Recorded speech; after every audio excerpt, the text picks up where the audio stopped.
welcome back to the channel. And today, kicking things off on what is going to be an epic Wednesday. It is UFC Fight Night. After we had a crazy underground, now we are here and we are back. And we're going to kick things off right here in Toronto, Ontario, Canada, and the Scotiabank Arena. And we're going to have some epic fights tonight. For the prelims, we have 18 fights in total. We're going to kick things off with the 9 prelim fights. And I wanted this week to kind of be like a big super show for fight night with 18 fights. I think after this week we may go on to maybe about 11 to like 12. Just to keep it, you know, like we're not running through all the fighters. What is up, TY? Welcome, welcome. There's Dos Anjos and Chiesa. We're going to let these two guys fight out here in the lightweight division. And this is a big fight. I mean, for RDA and Michael Chiesa, RDA 0-4, Chiesa 0-1. Pretty big fight. Both these guys don't have a victory. They want to, for Michael Chiesa, if he does get a victory, he goes back to being around 500. I'm trying to make a push for the rankings. Just missed with that right hand. Right, we have so many epic fights to go here tonight. We've got almost every fight on the main card is a ranked fight in every division. This Chiesa and RDA battling inside here on the ground. This is where RDA actually does kind of really well in it, but Michael Chiesa has a good submission. I'm not talking about submission socials, but definitely has a great submission background. And so this is going to be a tough one for both these guys. It's a great match. You guys both even are definitely going to push it to the limits. And what is up, TY? Look at this. Michael RDA on top of Michael Chiesa. Go for a ground and pound. That's the arm trap. If he can move the hips, that's just as I said. He moved the hips. Now he's in a good spot. Under 3 minutes to go in round 1. And this is a big time fight that could be anywhere on the main card, but because of how stacked we have it, you know, this week, fights like this won't normally be on there anymore. You know, it's all about having a winning record. It's all about momentum. It's going to play a huge factor. So what's going on? Now we're back in the clinch here on the cage. And both these guys showing an excellent just ground game. I mean, both guys had beautiful takedowns, had great defenses, and it's gonna be real who's gonna outmaneuver the other one. Right on this, Chiesa already rocked that right hand, that 1-2 combo. That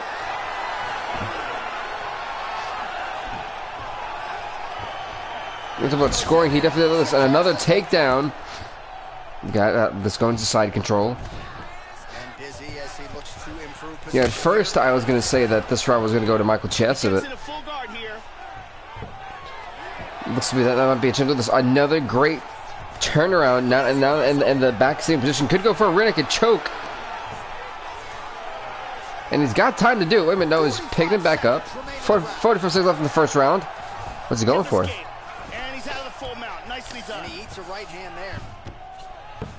All right, 30 seconds left in round number 1. He's going for an inverted triangle.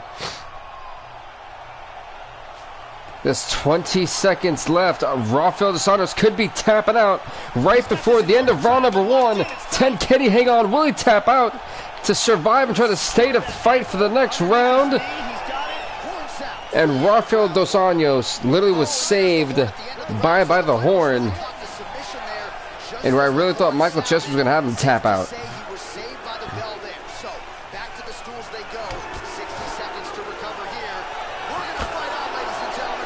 A nasty right hand shot.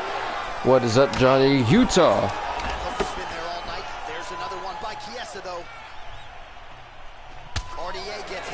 That's a nice little chest kick.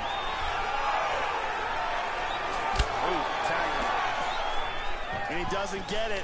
But I think Chiesa's trying to go from the takedown. I'm a little bit scared to do it. So Chiesa's landed 51% of his total strikes, and probably if you add another percentage to that one. These two guys are really just throwing bombs. This is a war. That knee might have landed there. Tying up in the clinch here. Works the double underhooks. What is up, Tim Joe? Welcome, welcome. There he goes, moves to his back. So let me run down the card, you guys. I did kind of put it out on Twitter, but I want to run down one more time here on the prelims, and it's not in order. But we've got actually, well, the main event for the prelims would be Caitlin Vieira taking on Jessica Ai. Big fight there. We've got Ray Borg versus John Moraga, Ichiro Hiroki versus Marlon Moraes, Uriah Faber, Jeremy Little Heathen Stevens, of course, Cheston RDA, Matt Brown, Robbie Lawler, Nick Diaz, Daniel Kelly, Corey Anderson, Jimmy Manuwa, Mikko Krokop, and Stipe Miocic here in the prelims. Big fights. Then if you think the action gets boring after that, not even, because we have in the...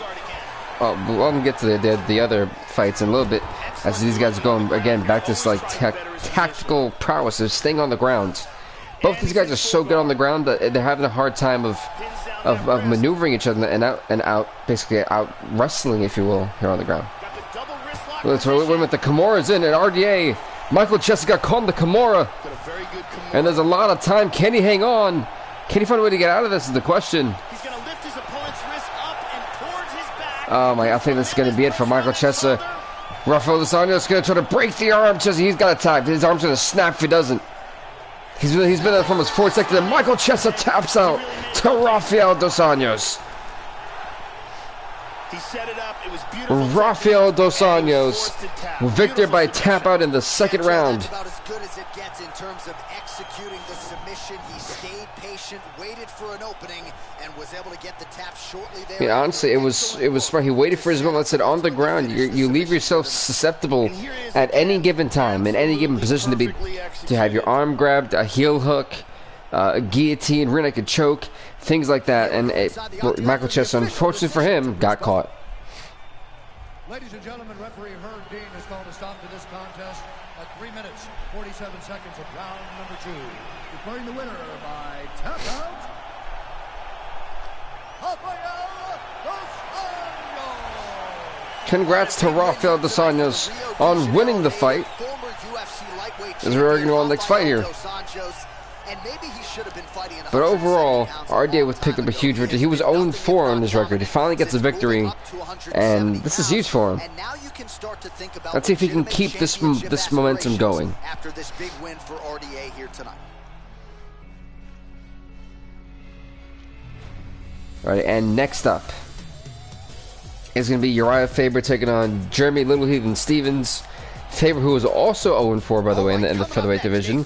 Stevens 2-3, trying to get back on the winning ways. See if he can do that here tonight. I actually almost couldn't even say that right. I was like, yeah, these guys. Oh, these guys don't even touch gloves, but here we go. Oh, Uriah Faber coming out massively aggressive. You know, in many ways, Uriah Faber, both these guys desperately need the win, obviously. But for Stevens, it gets him a chance to really be going back to the main card, getting those type of fights against the top 10 ranked guys. For Faber, it's just a chance to keep being relevant, if you will, and having a spot here in the UFC. Powerful overhand punches, a big part of his game plan every time out. We'll see if he can get it going here early in this one. He's doing a great job of moving and transitioning. That was a nasty shot to the jaw. Inside control once again. Excellent movement on the ground here, constantly moving. That was a shot to the right, to the left ear. You know, so you're hearing that E right now for Jeremy Heathen Stevens. Wait a minute. Are we already in the midst of a windshield choke? Uriah Faber has got it. I think it's over. That choke is deep. The windshield choke's been applied for almost a minute. He's gonna have 2 taps. He's got no other choice. Yeah. I don't think he's tapping. Oh, he's tapping. He's tapping. Nicely done. Uriah Faber staying alive. Literally, he wants about staying alive with the hard record he had. He gets the job done. He gets the win by submission. Gorgeous setup on the choke, and I think even better execution down the stretch. Clearly, it was sunk in deep. His opponent had no choice but to. Yeah, honestly, it was just I'm shocked at how quickly this fight ended. It was just bang bang done. I was like, oh, okay, that's wasn't much of a fight, but nonetheless, Uriah Faber. I mean, wow, that was quick. Ladies and gentlemen, referee Vink has called a stop to this contest at 2 minutes, 30 seconds of the very first round. Declaring the winner by tap out, the California Kid, Uriah Faber. All right, so the Cali Kid, Uriah Faber. Well, congrats to Uriah Faber on getting the job done tonight, and that could be a bonus for him. And I think now, Joe, we see why he had it all going on tonight as Faber continues to add to a legacy that landed him in the Hall of Fame in 2017. Hey, look, you know, Uriah Faber just killing it.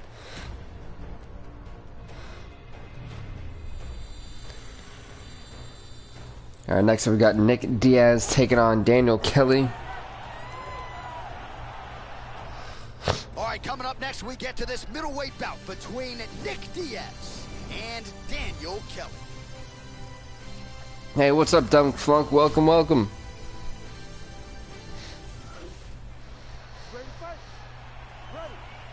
And we are underway. Yo, these two guys are, I guess we're not going to touch gloves. But they're getting jocked with that uppercut. And Nick Diaz, he's got on a record actually here. He's 0-3. Meanwhile, Daniel Kelly doesn't even have a record. So this is a big fight for Daniel Kelly. For Nick Diaz, it's trying to get back into the win column. Doesn't have one. I mean, we've already seen RDA and Uriah Faber finally pick up their first victory. And if you're Nick Diaz, you don't want to go 0-4. You want to keep winning. You want to keep, you know, getting these prelim fights out of there. You want to get that ranking that kind of puts you as that threat for the championship. I mean, hell, let's take a look at our main card tonight for Fight Night. We've got, in the heavyweight division, the number 6th ranked Curtis Razor Blades, who's 3-1, will take on the 5th ranked Mark Hunt, who's 8-3. We've got in the light heavyweight division, Jan Blachowicz, who will take on the ranked number 9 ranked Lyoto Machida. In the middleweight division, we got number 6 ranked David Branch taking on number 10 ranked Uriah Hall. The welterweight, we have number 9 ranked Dong-Hyun Kim taking on number 8 ranked Carlos Condit. Again, in the lightweight division, we got number 6 ranked Bobby Green taking on number 10 ranked Eddie Alvarez. In the featherweight division here, in the main card, we've got Brian Ortega, who's the 5th ranked flyweight, takes on Duo Choi, the 8th ranked. The men's bantamweight division, we got another stacked fight. And Chris Holdsworth at number 7 ranked, taking on number 8 ranked Sugar Sean O'Malley. I mean, there's so many big fights, and that's not even it. We still got 2 more after that. We have in the flyweight division, Sergio Pettis is ranked number 5, who takes on ranked number 3, Alex King. Wait, look at this. Hold on, folks, before we even go anywhere.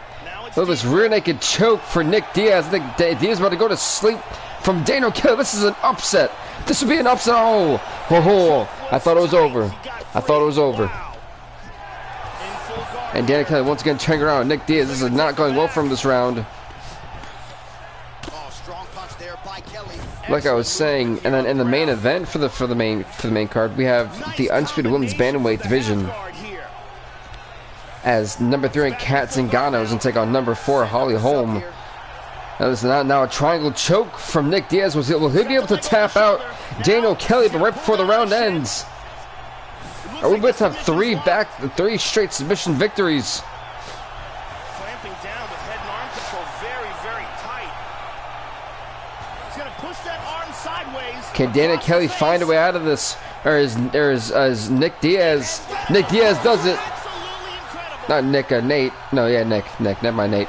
No, Nick. There we go. You guys know what I mean. But he sunk in the submission and got the victory. Nick Diaz, who I thought was going to tap out once and turn it around. And unfortunately for Daniel Kelly, he just got handed his first loss. But he didn't want to rush it, so he sets it up beautifully, lets it materialize almost organically, and ultimately gets the desired result. Nick Diaz turned a horrible situation to a great one with this triangle choke. That's 3 submission victories. Wow. Ladies and gentlemen, referee Herb Dean has called a stop to this contest at 4 minutes, 35 seconds in the very first round. Declaring the winner by tap out. Triangle choke,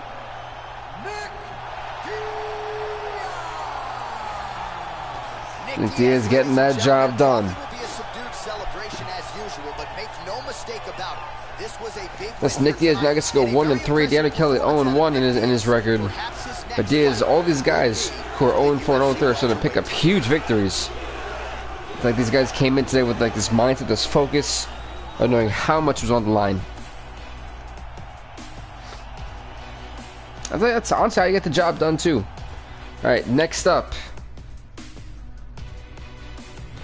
we have got, remember folks, this is just the prelims, by the way. We've got a heavyweight collision between Mirko Cro Cop, who's 0-1, and Stipe Miocic, who's 1-4. Heavyweight collision between Mirko Cro Cop and Stipe Miocic. This is going to be these two guys who have intense knockout power. You ready? You ready? Here we go. Well, he was a nationally ranked wrestler and baseball player at Cleveland State before becoming... Again, look at that overhand, that overhand right hook just nailed Stipe Miocic, staggered him so much, he even almost stumbled.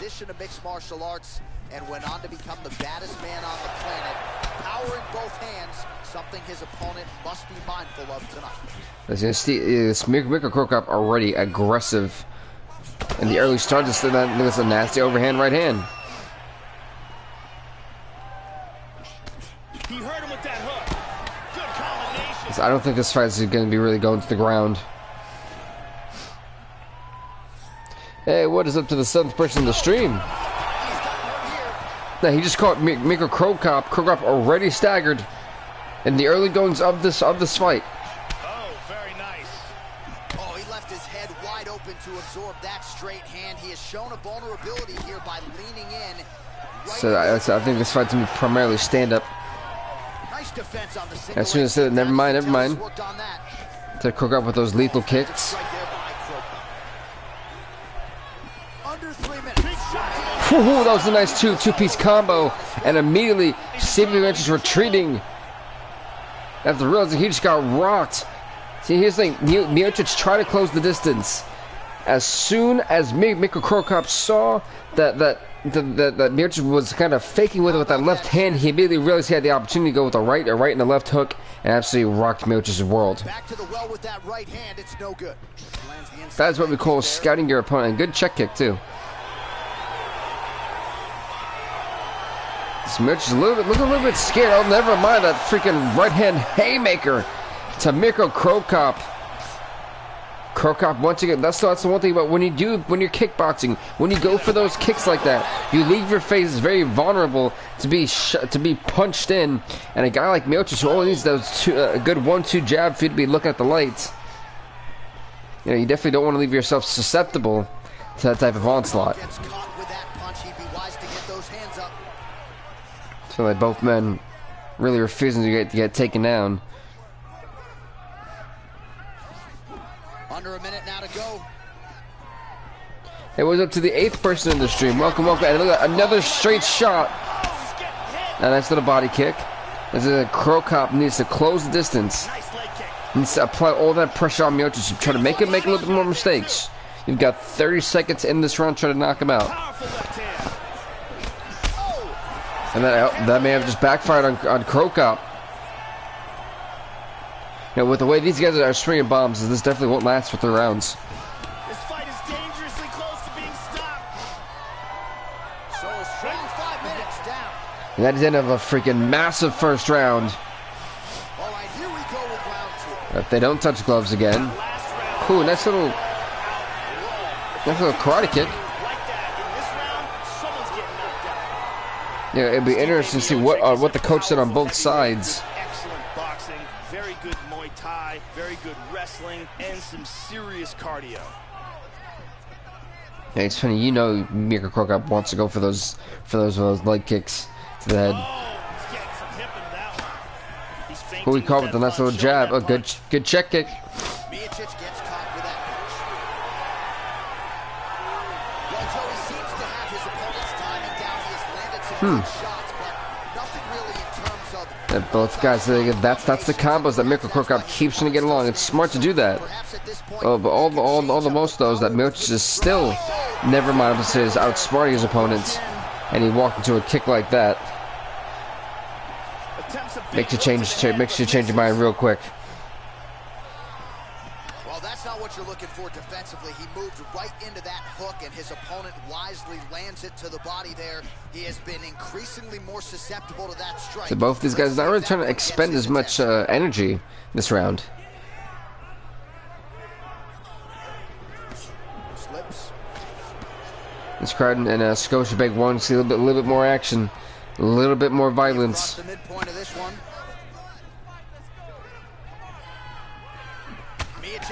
There you go, those nasty. They said, you see how he hit with that right hand and then went for a left, underhook uppercut. That's the combos he's trying to simply. Stipe is so quick with his three-piece. It only looked like two at first. That is what's the speed advantage definitely goes to Stipe, and that's why he's been able to catch Mirko Cro Cop off guard. When Mirko Cro Cop is looking to try to build just waiting for a mistake, already Stipe's already planning his next offensive attack. As now we're in here in the clinch. Knee to the body. Miocic gets the over-under here in the clinch, Joe. Now let's see what he can do. Okay. Just trying to go for an over-under, but I think there's gonna be in a stalemate when it comes to the clinch here. Maybe an outside trip. Nope. Final minute. Now he's got the Muay Thai plum. Miocic has got the double underhooks here in the clinch now. I need to abdominal. Both guys really trying to damage the abdomen. The abdomen instead of abdomen. Jeez. Let's see how about that is. That's an inside push, really. Ty grabs for his leg and shove him down. And once again, we're back to the stand-up. You'll see a lot of this from this fighter. Swing and a miss by Miocic. Split the guard beautifully there. And that's the end. And that's in round number 2. We go to the third and final round. What's been a brutal heavyweight collision. Well, not only has he stayed aggressive as a lot of people are wondering, will we see a knockout or will this go to a decision? But he's also been efficient, not just with his strikes, but also with his body movement.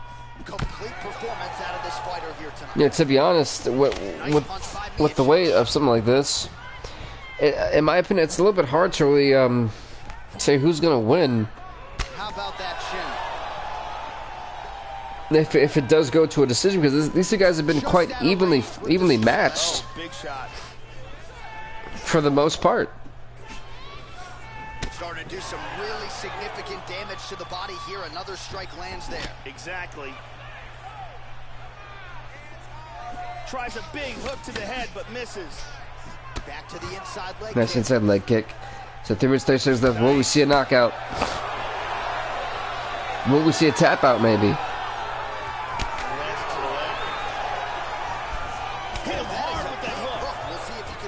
So for takedown, not gonna happen. And now starting to snap off that jab. Yeah, but Stipe's not a guy who really likes to get on the ground.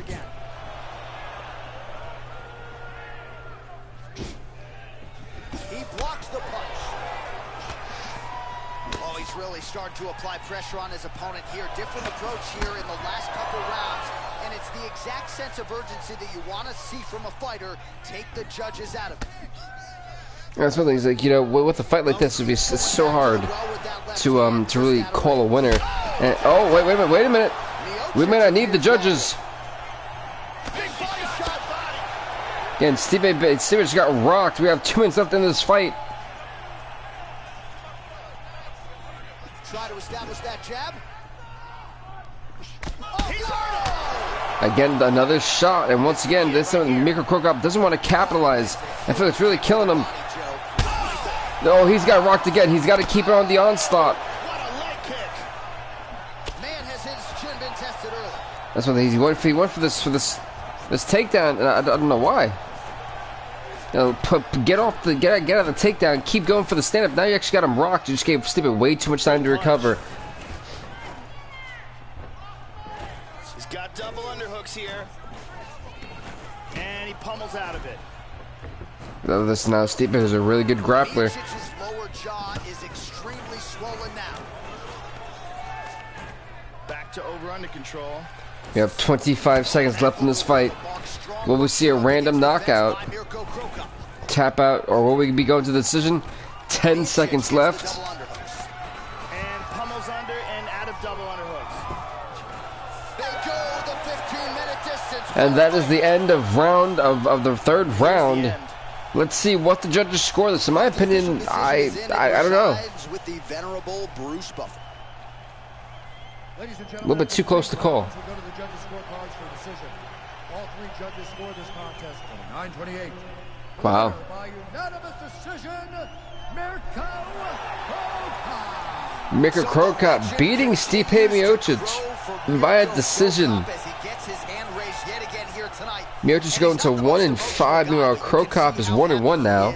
To have this one now in the rearview mirror, a lot of people wondered what type of performance Cro Cop can now kind of start looking into that heavyweight division, seeing, hey, you know, and he'll have the win bonus to show for it. will I, you know, let me try to see if I can call somebody out to dip into the rankings. So we haven't had a knockout victory yet, but next up, it is Ray Borg, who's 1-5, who's going to take on the number 8 ranked flyweight, that being John Moraga, who's 1-2. Moraga, if he wants to move up, he's got to beat Ray Borg here tonight. If he loses, I can easily see him going down. And here we go.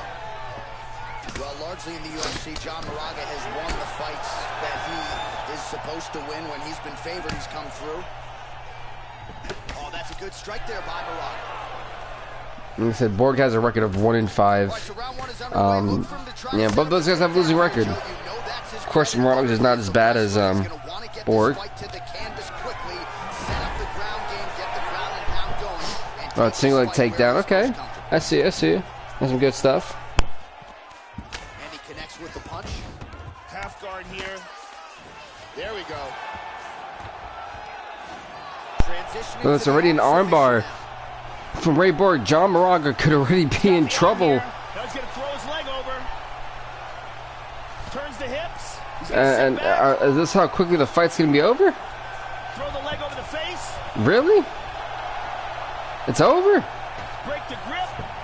I think it's over. Yeah, I think it's done. Ray Borg just broke the arm of John Moraga. Ray Borg making quick work. As Ray Borg was 2-5, Moraga gonna go 1-3. I don't think he'll be ranked after this week. Well, yeah, Joe, that was fun while it lasted. He told us he wanted to be at his most efficient here tonight. He certainly didn't waste a lot of time. He knew he wanted to get the fight to the ground. He gets the early takedown, and the submission follows shortly thereafter. And here it is again. He literally just tapped out. I mean, the fight started. If you blinked, you missed it. Ray Borg gets the victory. And one more time. Nice. All right, the official decision is in. Here's Bruce Buffer. That was insane. That was nuts.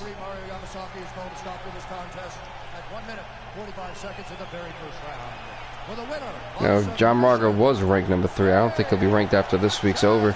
And we still have the fight night on Friday.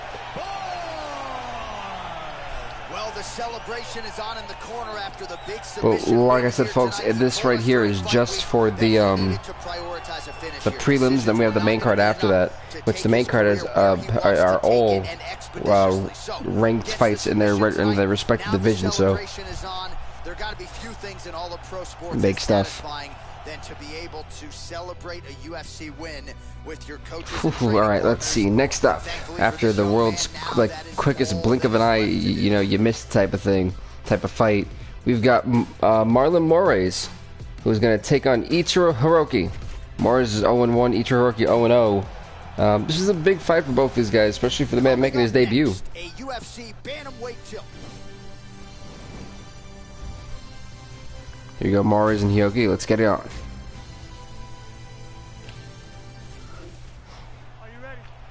Are you ready? Fight. Here we go. Love that line. Opens with the left hand and lands flush. So both these guys got here in the bantamweight division. Very nice leg kick for him there. And so far we've had some pretty interesting fights for the most part. I mean, and like I said, the main card gets even better. We've got Zingano, Holm, Pettis, King, O'Malley, Holdsworth, Ortega, Choi, Alvarez, Green. The list goes on and on. I'm just really excited for this one. And on a great Wednesday, like I said, I tweeted you guys about we started at 1:15. I think I was actually on time today, which is awesome.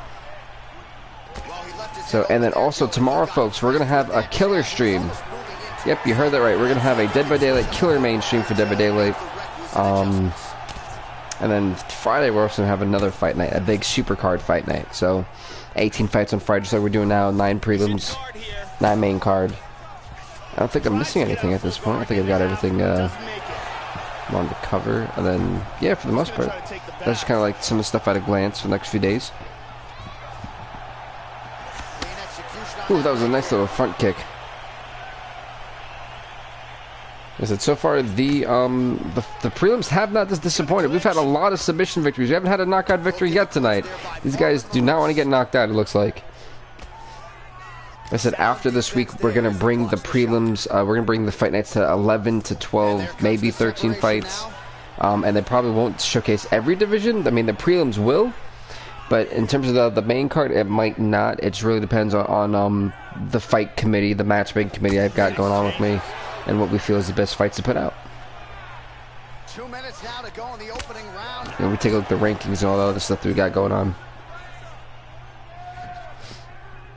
That leg kick lands. That was a nice little leg kick. Oh, nice. That's the eye for an eye. Hiroki hit him with a front kick. Moore's like, I'm going to get you right back. Cracks him there with the right hand. Is he going to get him? I think he's got him here.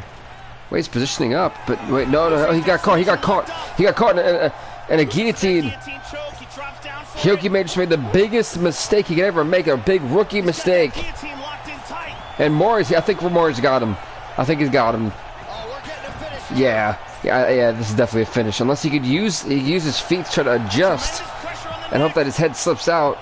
But I doubt this. Hiroki's going to be forced to tap out to Marlon Moraes. No, he didn't even tap out. He passed out. He choked him out. Got caught in the choke. Didn't want to tap. Marlon Moraes was hungry for his first victory, and he got it right here tonight in the Scotiabank Arena here in Toronto, Ontario, Canada. They keep track of all the records and the wins and losses. And one last time, super tight choke, and he's out. And that was he didn't. I thought he was like kicking for the tap out, but no, he literally just passed out. Well, he didn't pass; he got choked out.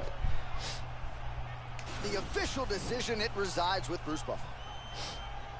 Ladies and gentlemen, referee Ep5 has called a stop to this contest at 4 minutes, 15 seconds of the very first round. For the winner by submission, Marlon Magic Moraes. Congrats to Marlon Moraes on winning the fight. I'm not sure this night could have gone any better. He did And so we have, what is that, 2 more fights left in the prelim before we go into the main card?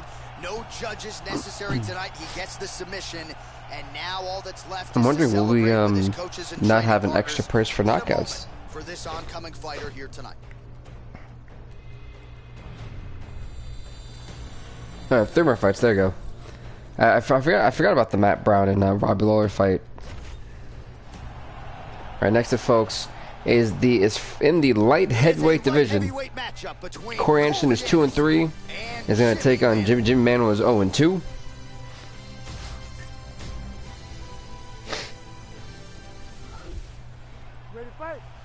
Ready to fight. And we're off. Here we go. Both men touch gloves. One from the US of A, the other one from London, well, England. This man began his MMA career at 14-0 with 14 finishes, many of those coming in round 1. Gotta be mindful of the Manuwa power early. Nice. Trying to go for the double leg takedown. He's got it pretty quickly. Let's see how early he can find his range when it comes to the kicking game. So far, once this fight's gone on the ground, we've seen a lot of guys tapping out. And hell, even when they've been on the stand-up, these submissions are coming out of nowhere tonight. Like, this is a submission specialist card, it looks like, that we've made.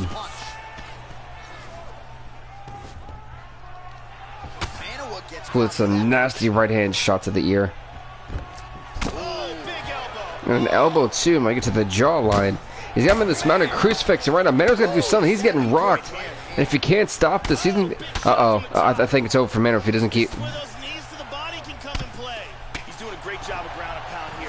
So Manuwa got lucky, folks. And honestly, if I was Corey Anderson, I would have stayed on with that crucifix that he had. Manuel did not really have an answer to get out of that. He's now working from side control again. So this is another opportunity for Corey Anderson to do another crucifix. Excellent. So he's going for the mounted. Here on the ground, staying busy. And this may have just cost him. I told you. And then this is smart. What Manuel just did was really smart. He used the hips. He used the movement of his own opponent to then favor for him. That way he did less work when he turned around and was able to get on top of him. But again, that was some great wrestling, really great wrestling from Corey Anderson to get out of trouble there. And I realized Anderson's did a great job of holding Manuel at bay, holding to where in the position he wants him in.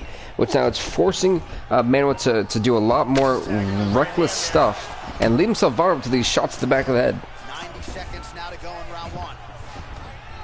So right now Manuel's tired and already fatigued after just sitting there, and look, he's getting rocked right now.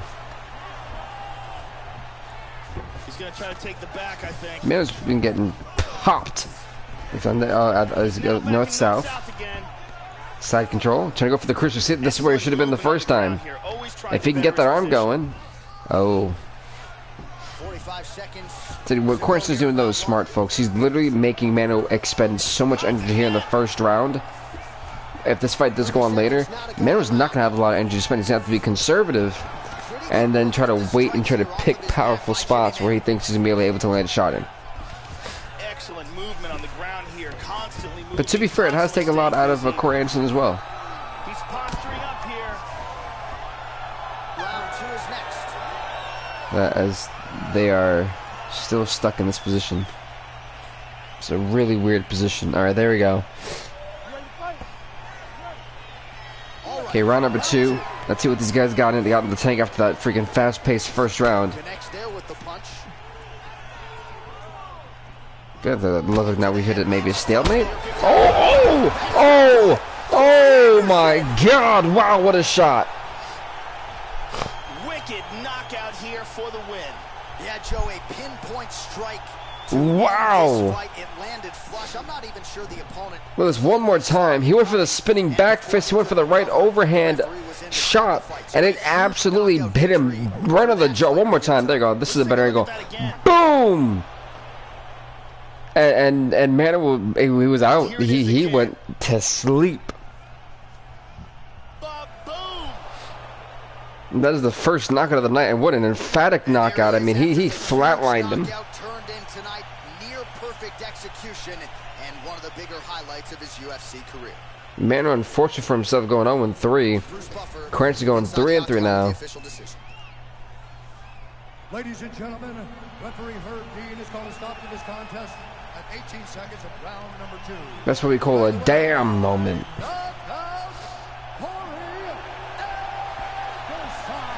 Congrats to Corey Anderson on winning the fight, man, and by knockout, the only knockout of the night so far.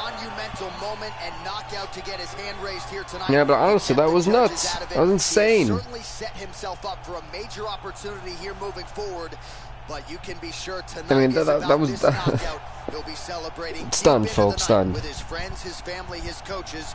Congratulations on a big KO tonight. Darn right, congratulations. He damn near murdered the man. Manuel won't even know who he is after that shot. Alright, next up, it is Matt Brown taking on Robbie Lawler. It is a welterweight matchup between Matt the Immortal Brown and Robbie Lawler. This will be on Robbie Lawler 2-3, Matt Brown 0-2. As you know, with these prelims, you see a lot of guys who really try to come back and see if they can make a comeback and go on a hot streak. Alright, here's the eternally aggressive Matt Brown as we get going here for round one. Matt Brown in the black trunks, Robbie Lawler in the blue. And I would think when you prepare for a guy like Matt Brown, you got to make sure you leave something in the tank for the latter rounds. This is a very difficult fighter to put away. Okay. These two guys, both these guys know what they're capable of, and I think if you're Matt Brown or Robbie Lawler, you got to be a little bit passive. And he throws it often. Clean punch. That's a stiff shot, liked it. Both fighters a little bit hesitant to engage, feeling each other out.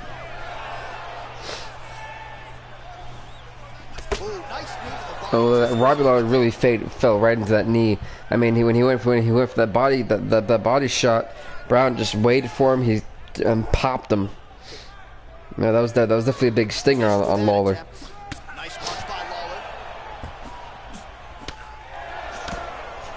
There you go, Robbie Lawler trying to do something finally. Brown gets in the clinch. Especially, I don't really believe that Matt Brown is a great wrestler like that. So I feel like if it does go to the ground, I've got to give Lawler the advantage. Finds a home for that left hook. There you go, that nice left hook.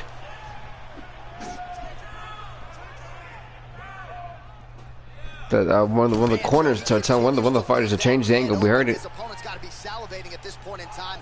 That jab has been there all night. You got to get that head off the center line. Oh, nice punch there by Lawler. 2 minutes to go. Keeps going back. Alrighty. Oh, okay. Throwing that jab, So this is gonna be a stand-up fight. This will be a lot more interesting, but yeah, everybody knows I love stand-up fights. Fainting with that kick. Lawler gets caught by that straight punch. That'll get his attention. Look at this.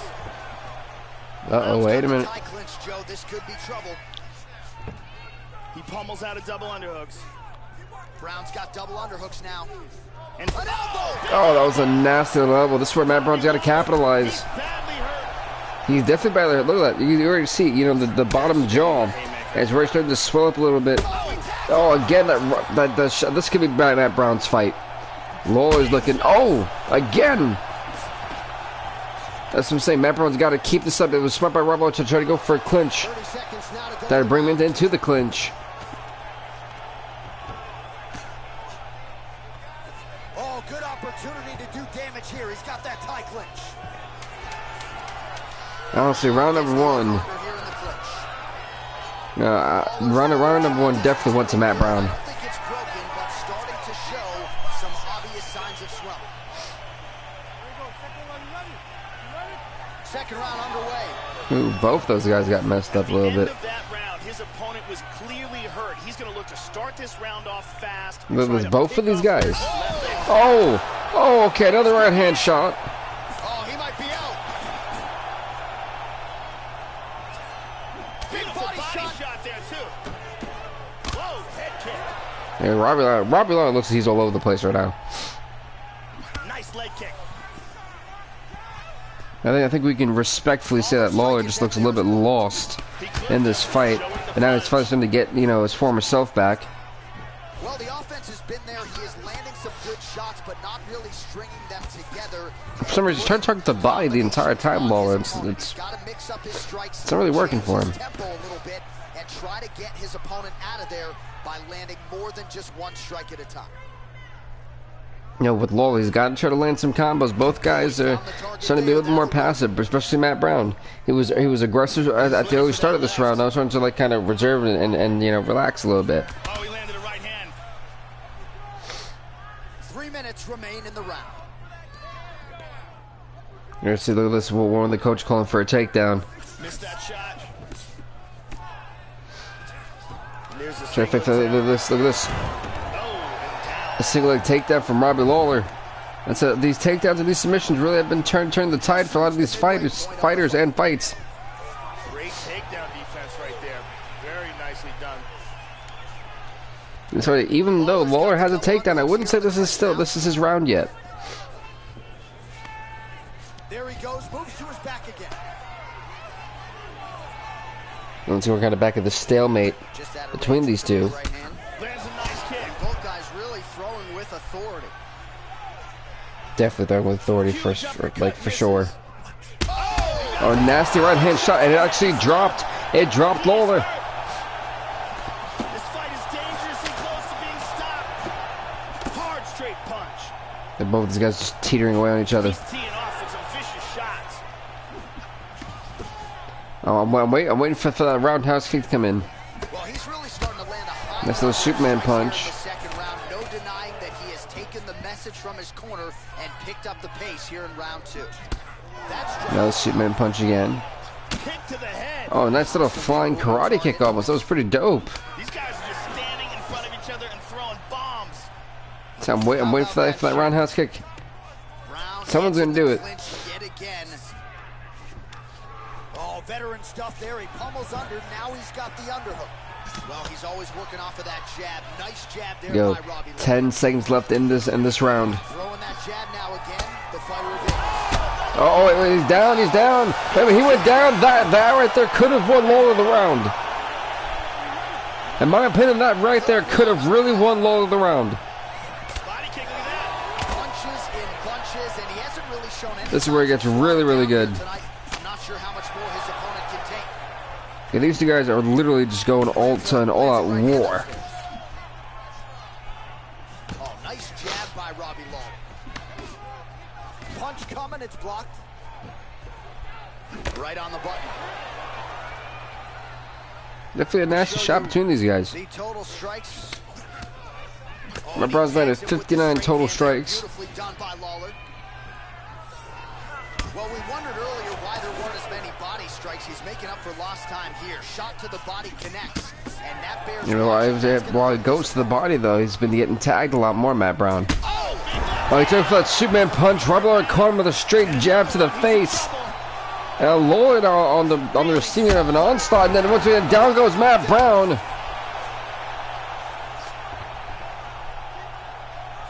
We're down on the ground with this, and then Matt Brown gonna turn it around. Look at this.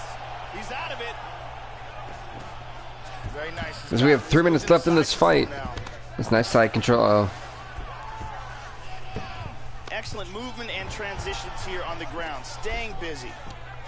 He's back to full mount again. If he's on full mount, but this Lawler's like, oh, not so fast. Good work here from the bottom, Joe, as he tags him with that punch. Tries to pass, but doesn't make it. And busy as he looks to improve position here. Both these fighters do not want to go to the referee's decision. I mean, both these fighters have put on one heck of a performance. That Superman punch felt the next heavy shot is going to deck one of these guys. He is in big trouble. Brown just for trying to hang on. Look, he's looking staggered, Brown. I don't think he can take on much more of these hits.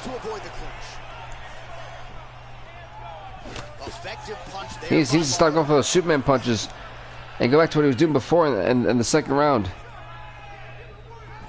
Nice body shot there. I caught him again. Lawler's catching him. Very wobbly. He's trying to hang on. Vicious attack by Lawler. We have a minute left.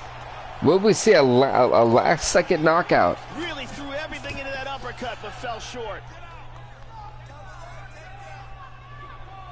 Those guys kind of now in the stem. I think they want to go to their judges' decisions. I've never really seen anyone really want to go to that, but that's where he might wind up. He landed a left hand there. He's got him right here. Not much time left. That's for breaking beyond the cage. Lawler's got the tie clinch now. And we're going to go to a decision. That was another 15-minute war in the prelims, man. That was nuts. Might receive some bonus money as well. Close fight.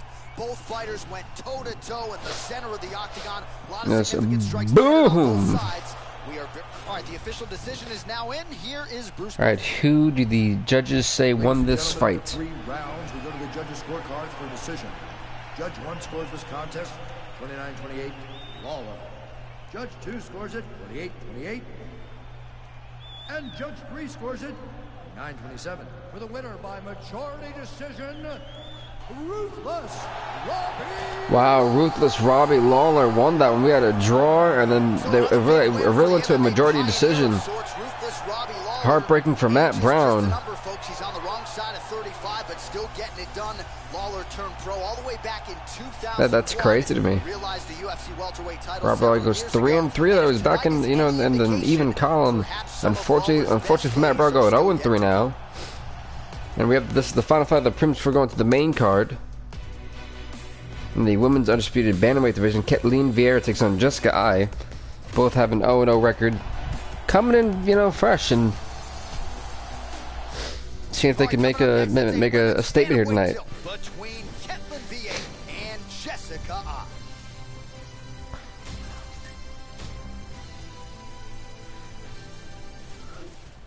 Are you ready? All right, ready. Fight. Ready to go with round one here. Oh, she connected flush. Vieta going for the body. It's gonna be very, very interesting to see two different styles. I mean, this guy we know has been in the UFC for quite a while, but for us, he doesn't have work in it here. And very a little bit new, a little bit more of a newcomer. Oh, very nice. Throwing haymakers out of the exchange. Nice little kick. Nice jab by Eye. That was a good little shot, I'm not gonna lie. Methodical. Oh. Nice punch.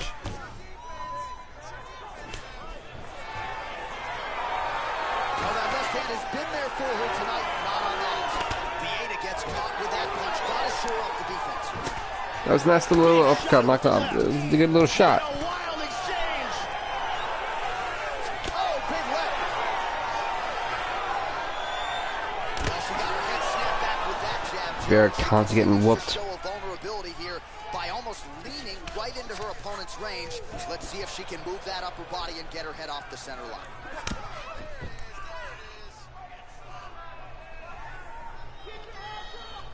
She's circling towards her right. Oh, nice. Yeah, this crowd getting a little bit restless again. I'm liking this crowd, man. They're honest. Power kick to the arms. Seeing fans be a little bit too passive, if you will. Shoots the head kick, but misses. Big punch. In on a single here. Trying to stay heavy here as best she can. Yeah, I think she may not want to go, you know, go down with Ketlin Vieira, a person who is probably more than likely trained in Brazilian Jiu-Jitsu. Which, for those who don't know, Brazilian Jiu-Jitsu is more on the ground.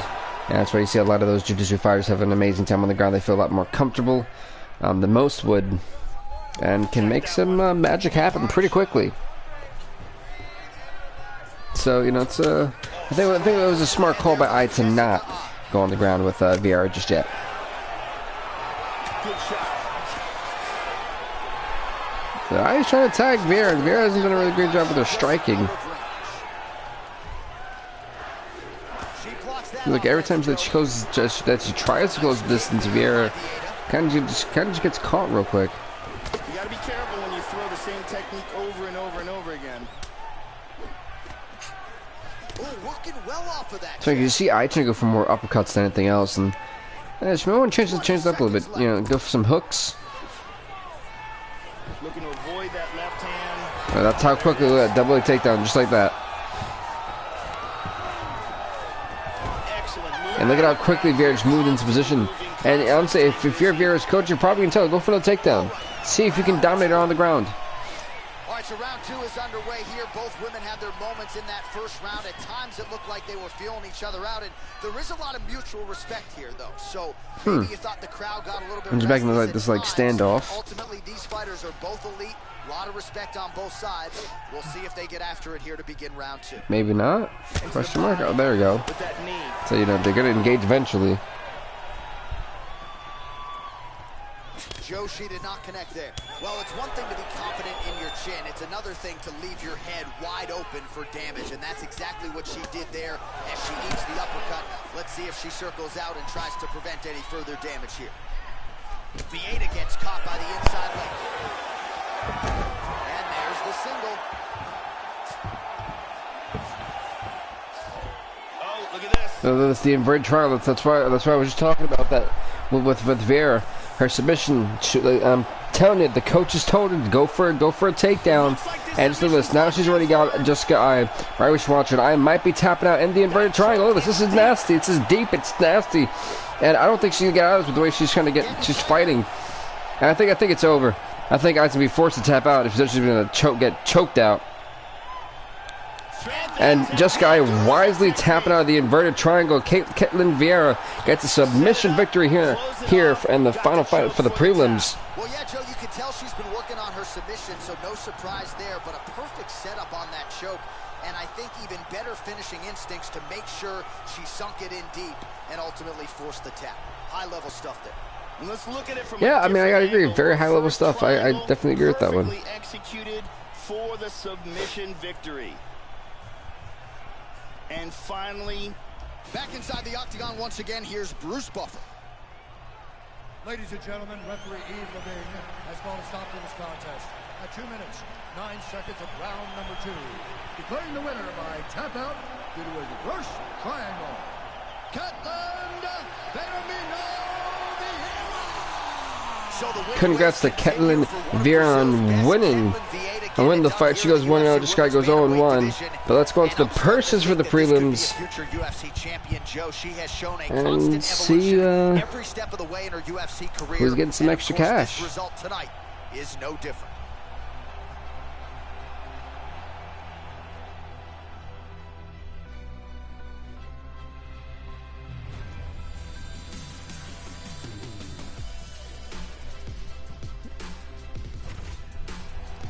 Alright, let's see what's going on here.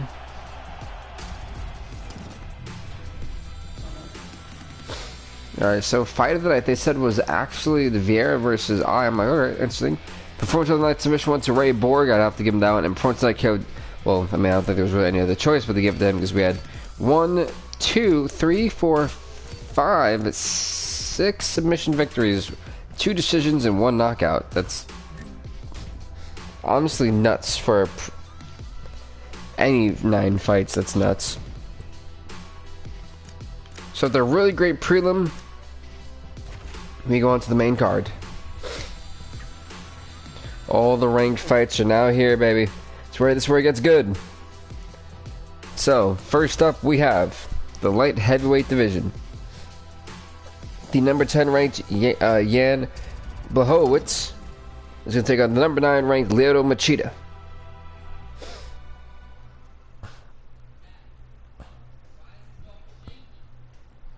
And this is going to be a great one. Every fight here on this main card is a ranked fight. Guys may not be ranked after this, so this is big. It's big. Well, the fact of, you know, it's for a couple of these fighters, they lose, they could be out. And we are underway. Lyoto Machida is perhaps the very best fighter at lunging in with unpredictable striking. Here we go. His sniper-like attack is very confusing to opponents. I mean, that's funny. On so many levels, I mean, number 10 versus number 9. Both these guys need to win this fight. Because for Blachowicz, he barely made the rankings. When you're number 10, you realize you're in the hot seat. You lose, you're out, you make a mistake, or someone gets a big victory, you get removed and they take your place. You know, when you're number 9, there's a little bit of more comfort, but it's still kind of the same situation. So it's gonna be interesting to see how these guys both approach this fight, knowing that there's a lot on the line here. This is a bit of a chess battle here. Oh, tags him with that money left again. Well, it's one thing to have length. Look, kick him right in the abdominal. He does it as well as anyone. Nice kick there by Blachowicz. But you guys kind of still on a stand up here. And Machida, Machida's been leaving that head a little bit too much open, and he's been getting tagged. And then that's the, you know, check kick by Machida. Nice inside leg kick. And both guys really throwing with authority. Yet again, they will clinch here. Let's see what we got. Nice Oh, punch there by Machida. it's a nasty right hand. So both fighters here continuing to try to get They're battling in the clinch. Double underhooks now, Joe.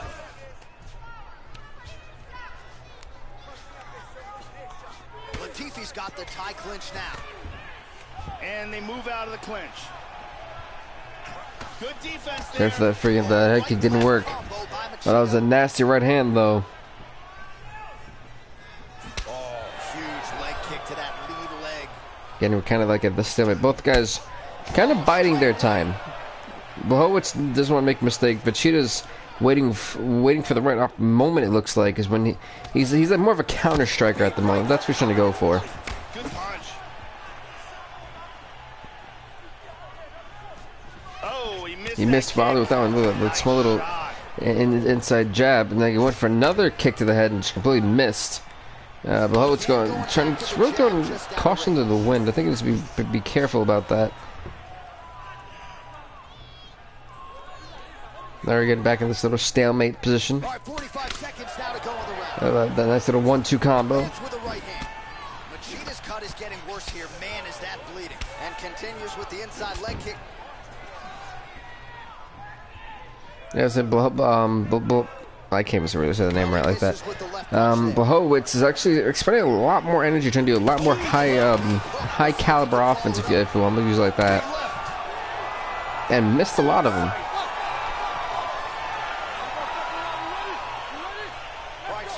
He goes right over to, they both touch gloves, so it's sign of respect. Round 2 underway. Round 1 pretty entertaining, not the greatest round of the year per se. It's a nice little front kick, that was funny. Both sides, Joe Rogan, your thoughts on what we saw from either. So Machida's got one hell of a jaw.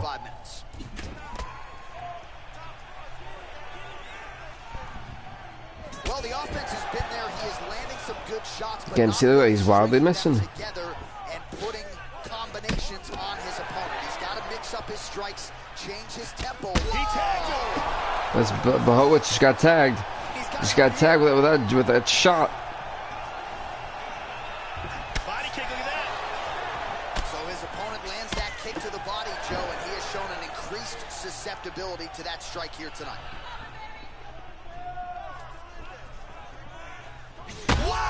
Oh, that's it. Wait, no. Maybe not. I thought it was for a moment. Lands with the left. Oh, there's a good shot from the bottom. And busy as he looks to improve position here. Right back in a full guard. Back up to his feet. Switching stances here. Whoa! This could be it. Again, Blachowicz got rocked, and Machida looking a lot better here in the second round, and Blachowicz is gonna have to do something right now to get his butt whipped. I'm not sure Blachowicz is gonna be able to take a lot more punishment. Machida gets caught with that punch. He'd be wise to get those hands up, Joe. That one hurt. Oh, that's where. He's got to continue this onslaught. That's the problem. Blachowicz could have knocked him out. If he would have stepped out on him, the referee would have had to stop in and call a stoppage. Blachowicz may live to regret that.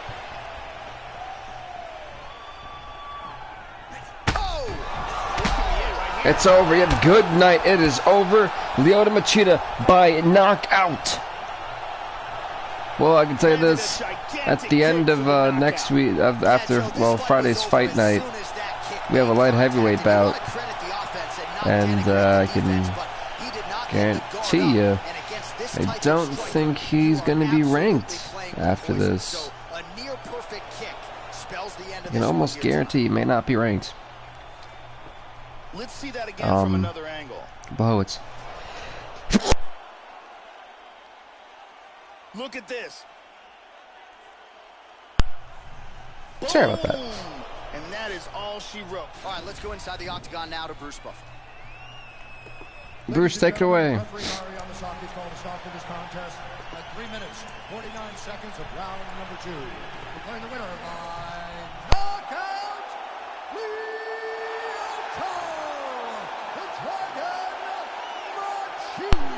Congrats to Lyoto Machida on winning the fight. Lyoto Machida was capable of this type of performance tonight. We're going to go on to the next fight of the night, folks.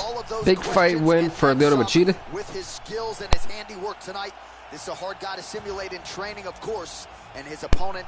He'll definitely, that's one thing with Machida. He's definitely going to move in the ranking at least one spot now, but question is, for Jan Blachowicz, if there's somebody else who might move up in the ranking. Because he's definitely going to go down after that loss. I mean, you go 1 and 2, it's going to be hard to really be ranked at that unless you're in the flyweight division. Right, next up it is Bobby Green. Number 6 ranked Bobby Green. Here in the lightweights, as he takes on number 10 ranked Eddie Alvarez. Between Bobby Green and Eddie Alvarez.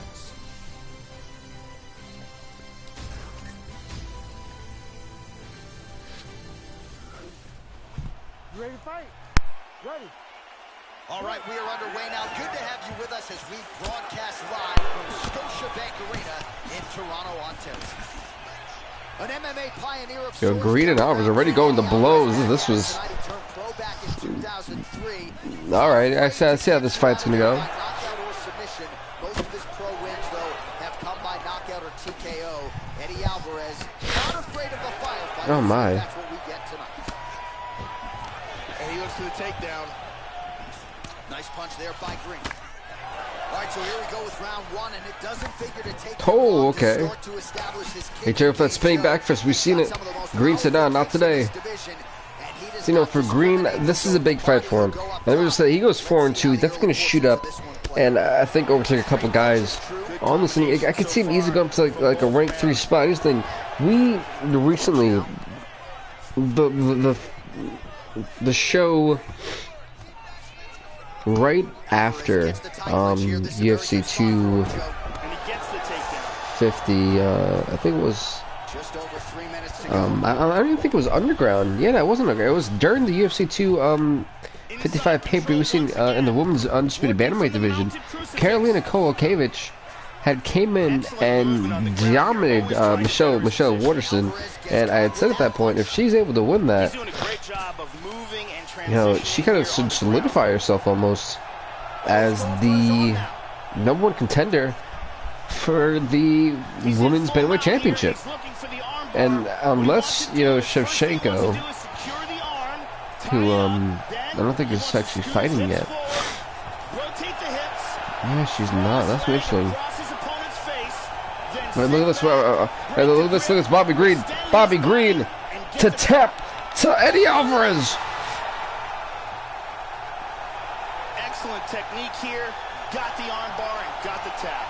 Well, yeah, you can't. Eddie Alvarez with the armbar submission victory here tonight. You know he's gonna be climbing up the ranks. As for Bobby Green, he might drop a couple. Was able to lock down the body and force the tap shortly thereafter. And here we see it again from another angle. First, I can actually see them switching ranks with their records actually. And forces the tap. Something we really don't see every day. And let's watch it here one more time. Deep submission and the tap. Interesting. Very, very interesting. We send it inside the octagon. Bruce Buffer has the official decision. Ladies and gentlemen, referee Herb Deans called a stop to this contest at 3 minutes, 11 seconds of the very first round. Declaring the winner by tap out due to an armbar.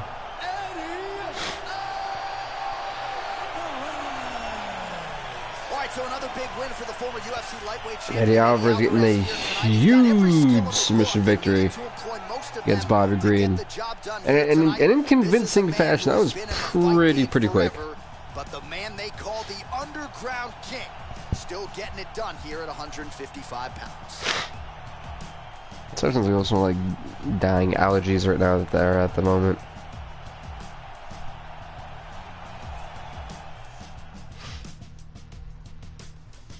Well, the first two fights already in the books. A third round TKO, a first round, second round TKO, and a first round submission. Next up, Duo Choi takes on Brian Ortega. It's up next here in the featherweight division. It is a featherweight matchup between the Korean Superboy Duo Choi and Brian T-City Ortega.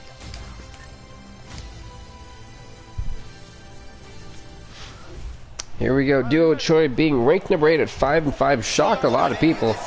But no, due to the victories that he's had, that's kind of what actually got him to rank number 8. Brian Ortega ranked number 5 at 4-3. Here's the outstanding striker, the conditioned Duo Choi. The majority of his pro wins have come by knockout. So here we go. Ortega and Choi here in the featherweight division.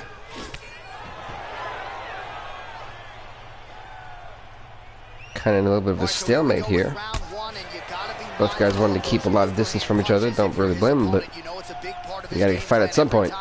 It's his go-to punch. We'll see if he can find a home for it here tonight. Neither guy really finding their range with much consistency here early. Yeah, it seems like I gotta agree with that one. Both guys, but both these guys are a little bit, I put a little bit shook to really engage one another, close that distance, and I guess that's why these guys just went hell and high water to like spouse out on each other and just go to throw bombs. Good punch. Yeah, that was a nice single takedown by Brian Ortega. Here on the ground, staying busy. So he's trying to keep Troy where he wants him. And Troy's draining a lot of energy. Oh, wait.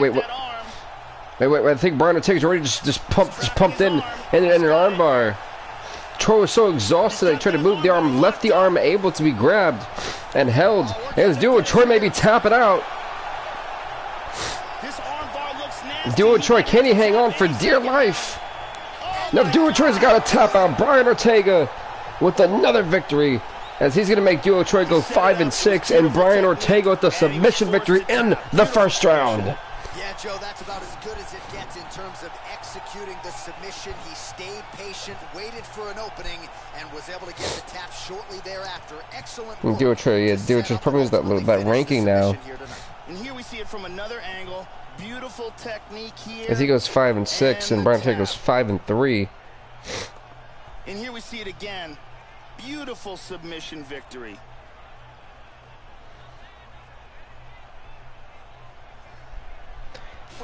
Troy just, I don't even know what happened there. It's like that was a little bit hard to comprehend, but I'm glad you guys.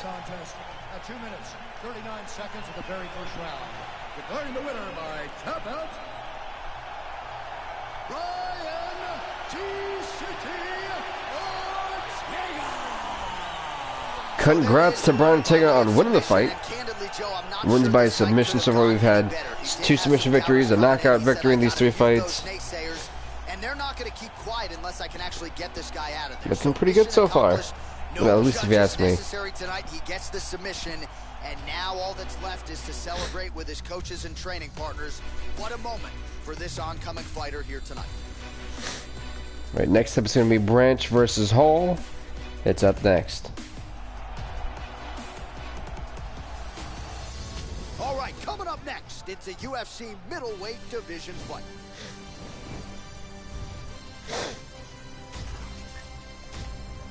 In the middle division, Dave Branch is the number 6 ranked middleweight at 3-2. Takes on the number 10 ranked middleweight Uriah Hall at 3-3. Big fight feel. But it's got, you know, it's you know, for David Branch, if he loses, you know, for Branch, he'll probably drop a couple spots, but will still kind of be ranked. For Uriah Hall at 3-3, I mean, he has to win. He's in the hot seat with his ranking, and you would think that'll, like, you know, invoke like a fire into these guys and really and really go all in, and you know, and in those training camps really take everything in and prepare and know that you're in for possibly the fight of your life here. You know, it's your survival to try to get that championship opportunity. Oh, wait, I think Uriah Hall just easily got called to this Kimura. Uriah Hall's got to be very, very careful if he can try to angle his body onto the cage, to the feet, and try to push up. I don't know. I think Uriah Hall may be done. He's got to be very savvy. Uriah Hall is able to get out of that Kimura.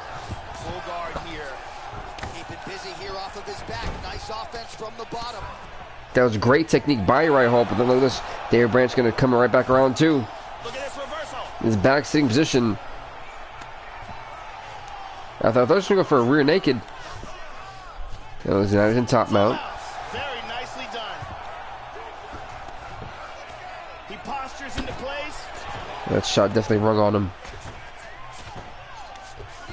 Nice arm drag. I said if he can use that momentum and move his hips, he gets to go back. And look at that. Yeah, that was great. Again, great wrestling. Like great ground defense by David Branch once again. Now going to put himself right back to where he was before in that top mount position. Well, not ideal to spend this much time on the bottom, but you can't fault him for his activity. Landing strikes here from the bottom. Nice work by Hall. Excellent movement on the ground here. Constantly moving, constantly staying busy. That's the arm triangle. This is not where Uriah Hall wants to be. He's got to find a way. He found a way to escape the Kimura. He's got to find a way to escape this. Even though he's in the middle of the octagon, it's still possible. Oh my God, it's cinched in. Uriah Hall, if he can try to slip under, try to move the elbow a little bit, push it up forward. He's out. He's out. Stop the fight. Stop the fight. Get him off him. Uriah Hall just got put to sleep. He got in the choke, refused to tap, and went night-night. Yeah, that's about as good as it David Branch going to keep his wave of momentum going. He was refused. Look at this. Look at this. He had Hall, and Hall was just forced to tap out. They didn't tap out. He fell asleep, folks. That's nasty. Uriah Hall not going to go 3-4. David Branch 4-2. Definitely going to push himself up in the ranks. Can't wait till we can. Wait 1 second, folks. And so the only reason why we're actually having 2 fight nights this week is actually because of wrestling not having 3 episodes this week because of the pay-per-view. So that's why we're doing the fight nights. David Branch really feeling it right now. Major statement made to the rest of this division. Ladies and gentlemen, referee Mario Yamasaki is going to stop this contest at 4 minutes, 10 seconds of the very first round. Declaring the winner by submission due to an arm triangle choke, David Branch. David Branch by that arm triangle choke, and congrats to him on winning this fight. You know, he's going to be going up in the rankings. Unfortunately, Uriah Hall, he probably won't be ranked after this. Well, after this week. A lot of people said he couldn't come in here and submit a foe of this quality. Well, that should mute the masses a little bit. That should set him up for a big fight moving forward. Tonight, though, hey, congrats to David Branch, man. I know this crowd in the Scotiabank Arena is having one hell of a show. And next up, folks, it's going to be in the men's bantamweight division. All right, coming up next, it's a bantamweight matchup between Chris Holdsworth and Sean O'Malley. As next up, it's going to have Chris Holdsworth, the number 7 ranked bantamweight at 3-2, is going to take on the number 8 ranked bantamweight, Sugar Sean O'Malley. Here we go. And this is going to be a good one, folks. So, of course, we're getting another look at Sean O'Malley here. Well, Sean O'Malley tried to go for that spinning back fist, completely missed. He has dictated the pace. He has led the dance against his prior UFC victims. Let's see if O'Malley can stay with that and stick to that here tonight. Here's the real question: is Chris Holdsworth ready for Sugar Sean O'Malley? That's because of how much training went into his camp. So these fights were only announced a week ago.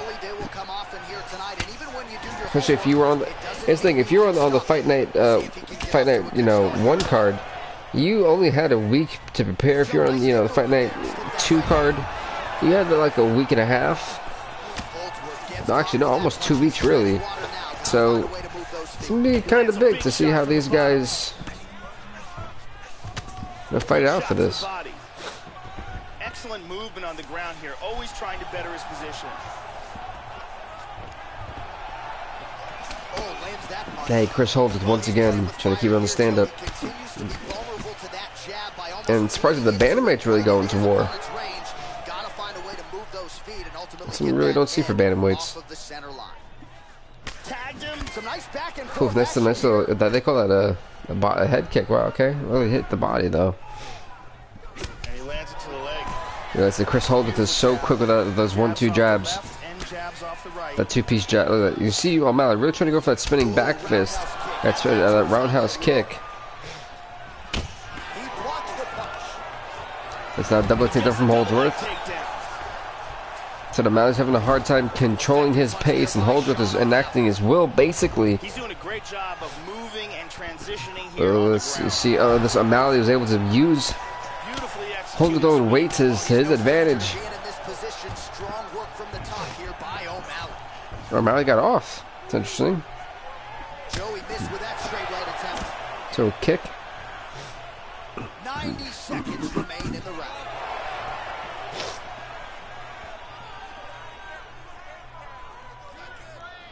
He missed with that jab attempt there. That one hurt. That one definitely hurt. Going out of the body with that hook. Well done there by Holdsworth. Really missed with that right hand. Okay. Slips to avoid that left, Joe. Yeah, here he goes again. Oh, man. Whew, that was a nice freaking, like, almost a suplex takedown type. And this crowd definitely loved that. That crowd had a pop here at the Scotiabank Arena. Got double underhooks. Orthodox for much of the fight. He's going southpaw here, Joe. Jab. Right on the button. That horn sounds means we have reached the end of round one. Ready? All right, here we go with round two. All right, so here we go. Second round is underway. Pretty good first round, Joe. Crowd seemed to like it. Not the greatest round you'll ever see, but good high-level action on both sides. Both fighters have their moments. We'll see those. So, you know, round one was pretty interesting for the most part, but see if these guys are really just slugging it out. O'Malley gets caught with that punch. He'd be wise to these two bantamweights are definitely slugging out, but overall, none of them have really. They look like they're both scared to go to the ground, especially O'Malley. These are going to take their toll as this fight goes on. Tags him. And now they are throwing both sides with conviction. My goodness. Uh-oh. Trying to go for a takedown. Got him. Oh, nice single. Look at that. This O'Malley was smart. He was like, nah, you're not going to get me there. Pretty good work with the strikes here off of his back by O'Malley. So O'Malley again getting back to his feet. Probably going to try to get off of the clinch the way he's been kind of like anti-ground so far. Hook in the clinch there by Sean O'Malley. Maybe these guys are starting to learn, like, hey, maybe we should not go on the ground. Everyone's starting to tap out. Holdsworth's got the double underhooks here on the clinch now, Joe. Let's see what he can do. I mean, we had 6 in the prelims. This crowd getting restless again. Jock in for position here on the clinch. Both fighters trying to get a more dominant position.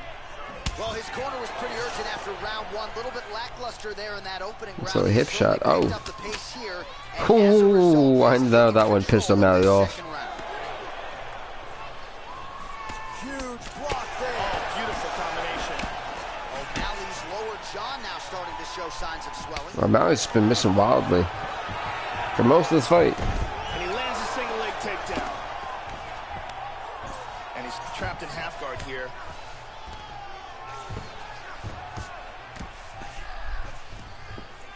Well, Joe, he seems to have his opponent's timing down. He has landed some good shots, but nothing really in terms of multi-shot combinations, and perhaps that's why his opponent's still standing. So perhaps at this point, he could change up the power with which he throws some of these strikes. So, yeah, these guys are pretty much just slugging it out, and it's more of a boxing match, it feels like, with a little bit of kickboxing. I actually thought that kick dropped Chris Holdsworth. His whole body went limp a little bit, and I was like, oh, and I was just, it was a stinger. It wasn't it wasn't a knockout kick. But flying knee, I think he actually punched it. Spinning back fist, nice little shot. He's showing some vulnerability here by leaning right into his opponent's range. Let's see if he can make some adjustments here. And there's a single attempt. First, that was the weirdest Good kick.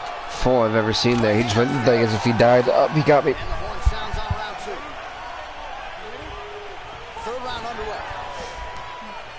All right, both fighters up off the stools and ready to go here in this next round. Coming off a good round, a round in which both Oh, okay, here we go. So round number 3, I'm pretty sure it'll be the same, just a bunch of straight up, just straight up punches and jabs. Oh, maybe not. We might see a knockout. Holdsworth got rocked right there. To be honest, I don't even know how you really how do you score this fight? Because it's I mean, Holdsworth has hit 72 strikes. So check. These guys are literally just striking. This is more of a this is what a true stand-up fight is, folks. Well, straight right hand has been a good weapon for him. He misses with it there. Now a level change. That's now another suplex. My goodness. He moves to the mount of Here's Chris Holdsworth going for the mount of crucifix. Excellent movement and transitions here on the ground. Staying busy. Back to side control. Closing the distance here. Holdsworth gets double underhooks, Joe. Oh, there he goes, transitioning. Oh, he got him with a really good choke. O'Malley's in trouble. O'Malley's in trouble. He got the back. He got the back. O'Malley's be in a lot of trouble. O'Malley's be in super trouble. And Sean O'Malley taps out to Chris Holdsworth in the third round by the jumping rear naked choke. Chris Holdsworth gets the submission victory tonight. Yeah, Joe, he told us during fight week he's been working dutifully on his submission game, and he was going to look for an opening here tonight. Safe to say he found one. I thought we were going to see a knockout with the way these guys are fighting, but it wasn't meant to be. And unfortunately, you know, to be honest, Sean O'Malley shouldn't be too upset. Honestly, he may drop to rank 10, but I can't see him really dropping to no rank. And finally, I think Sean O'Malley goes 2-2 now. Chris Holdsworth goes 4-2. You know, Holdsworth's feeling really good right now. Ladies and gentlemen, referee Ep5 has called a stop to this contest at 2 minutes, 38 seconds of round number 3. Declaring the winner by tap out, Chris Holdsworth. Congrats to Chris Holdsworth on winning the fight. Well earned, and a well fight between these two bantamweights. There's a rank 7 versus rank 8. It was evenly matched. And it is what it is. Now the celebration is on. There got to be few things in all of pro sports as satisfying than to be able to celebrate a UFC win with your coaches and training partners. And thankfully for this young man, now that all right, next up is going to be in the welterweight division, the number 9 ranked fighter Dong Hyun Kim at 3-3 is going to take on the number 8 ranked fighter Carlos Condit at 6-5. Dong Hyun Kim and Carlos Condit.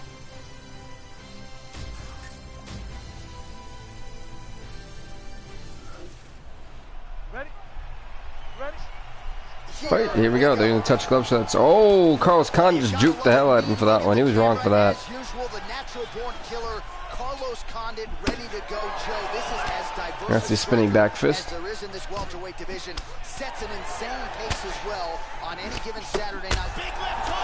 Oh my God, Dong Hyun Kim is he's getting rocked right now. Looking to land the right hand, he misses. Dong Hyun Kim going for that single leg takedown to Carlos Condit. Okay. Oh, effective strike there by Kim. he's got to make some sort of attempt to get out of this guard. Big body punch. A lot of fidgeting going on the ground. Oh, elbow to the head. Dong Hyun Kim, he was a little bit pissed off with that straight elbow. Like, take that. Oh, he got cracked. No, he definitely got cracked on that one. That was nasty. And Kim's taking a lot of small little jabs to the head. It's going to leave a mark the longer this fight goes on. And Carlos kind of goes to that back sitting position. Kim with good wrestling can turn it around. Smart. Well done, sweep. Trying to keep himself out of danger. This is a classic rubber guard position here. This is a nasty rubber guard. He's got to be careful he doesn't fall into any traps there. Of a triangle choke or anything like that. Well, he's staying pretty effective here, fighting off of his back. Nice strike. Oh my, oh my. There you go. That's smart by Carlos Condit. Go back to the stand up you were dominating. I mean, Carlos Condit tied Kim early. Ooh, that's a little front kick. Ooh, looking to go to the leg kick here, just out of range. Wait, whoa, whoa. What a good counter. What a counter from out of nowhere. He was able to apply the Kimura from literally out of nowhere. And Dong Hyun Kim could see his ranking literally evaporate. And Dong Hyun Kim's forced to tap out. The natural born killer. With the Kimura submission out of nowhere to Dong Hyun Kim. Setting up that submission, and once he got it, the fight was over. Yeah, that is high-level stuff out of him there, Joe, to finish the submission. It's one thing to get the dominant position. It's another thing to close the show, and he certainly did that here tonight. That's a big one. Carlos Condit just pushed his record to 7-5. And here we see it from No, another Dong Hyun Kim's go 3-4 as his ranking. I don't think Dong Hyun Kim will be ranked in the welterweight division anymore.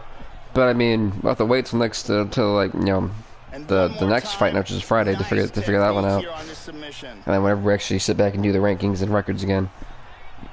He tapped hard. I mean, it was an unfortunate circumstance for Dong Hyun Kim. He got caught. Ladies and gentlemen, referee Dan Murgliata has called a stop to this contest at 3 minutes, 24 seconds in the very first round. Declaring the winner by tap out, the natural born killer,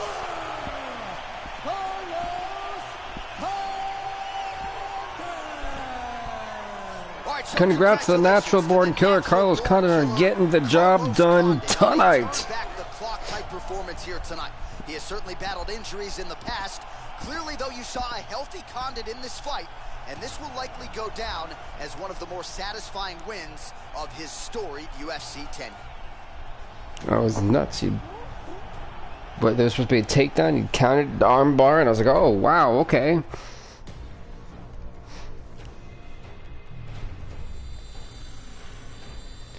I tell you that, we had 6 submissions in the prelims, right? We're at 1, 2, 3, 4, 5 already in the main card. Goes to show you, folks, these guys are brutal.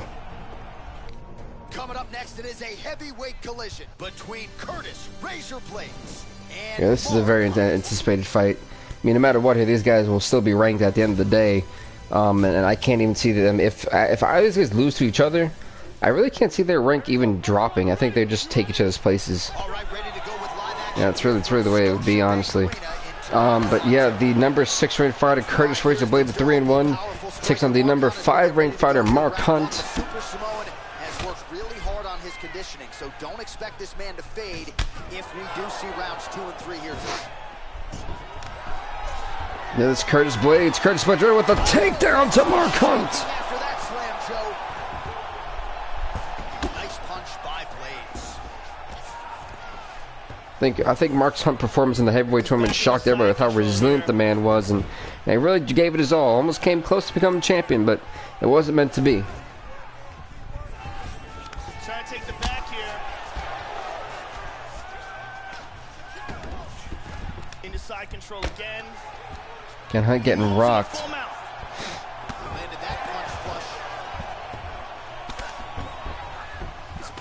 This Curtis Razor Blades just on dominating Hunt so far in this first round. Good control, postures up. Just over 3 minutes to go round 1. This is nasty. Hunt gets caught with that punch. It's 3 shipments taking, well, almost 3 shipments taking a beating. Under 3 minutes now to go. Let's see Mark Hunt turn it around. And he does. Very nice sweep, winds up in his guard. Well, not really, as Curtis Blades said, take that. Postures up here. And he connects with the punch. If you're Blades, you got to keep attacking. You have to keep attacking in that top mount. That's exactly what you got to do. That was smart by Hunt, though. He tried to use his hip. Get out of that position. That's the strength of Curtis Blades. And now he's in north-south.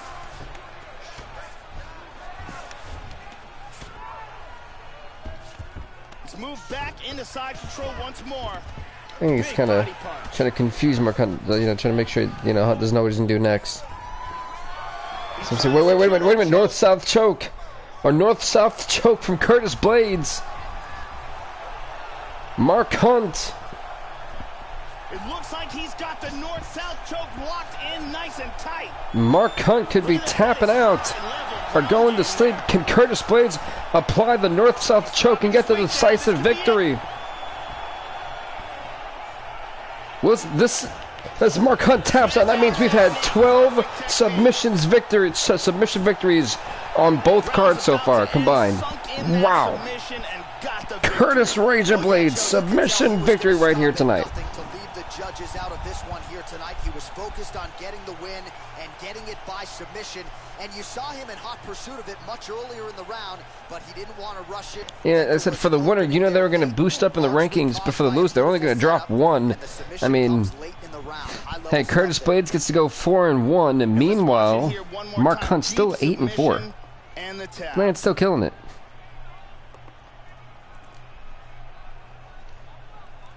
So there he is, your winner by submission, and that's exactly how you put the rest of this division on notice.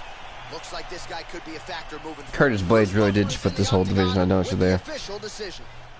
He choked the life out of that guy. High key. 4 minutes, 18 seconds of the very first round. Declaring the winner by tap out,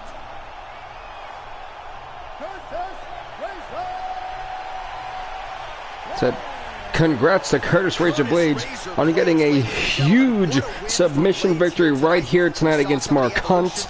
An impressive victory. You know, I don't think, none of us take away that amazing victory from him. That was a big victory. So if you guys are wondering when the next pay-per-view is going to be UFC 256, I don't actually know, if I'm going to be honest with you guys, for UFC 256. It on my calendar right now, I don't really have a set date for it. With the way I'm looking, maybe the 20th?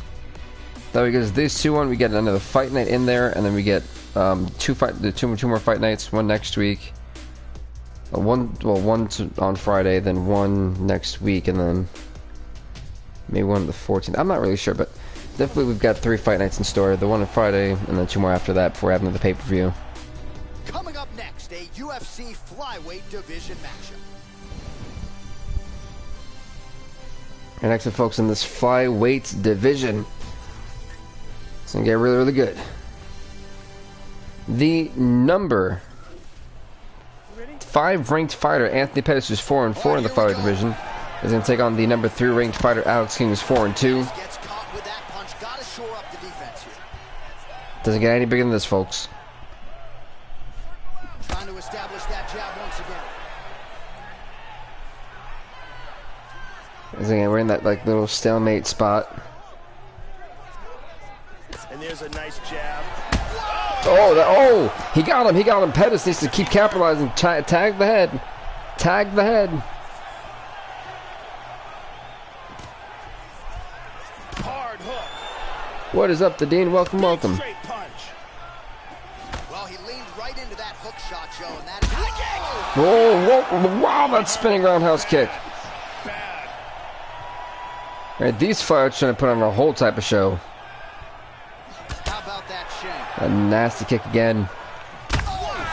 Oh, and then Pettis shot. Look at this. I blinked for a second. I kind of missed that. It was boom.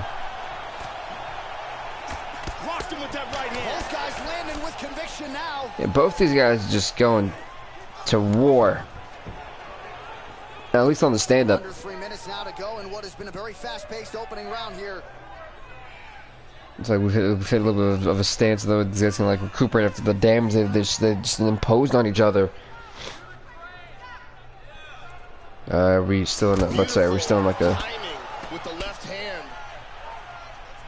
Nice little jab. Look at Yves Levine. Like, you guys gonna continue? Was that all you guys had? Like, what's going on here? Oh, you see, as Pettis is trying to make sure that they have distance between each other, while King is trying to close distance.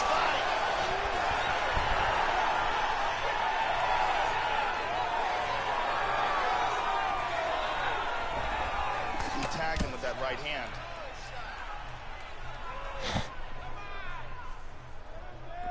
Really swung for the fences with that hook, but missed. He really did.